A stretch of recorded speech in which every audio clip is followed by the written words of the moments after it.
相識3000天，我沒名無姓，慶幸也與你逛過那一段旅程。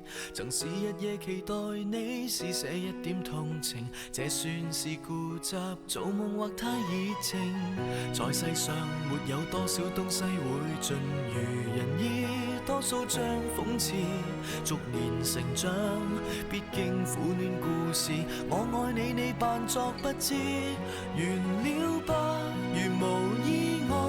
從今開始該好好戀愛，放下從前一段感情，才能追求將來。你就似沒存在，完了吧，仍能撐起來。前進便讓自尊心放開，告別從前總是不易。然而假如只得我在，這不是場定成敗的比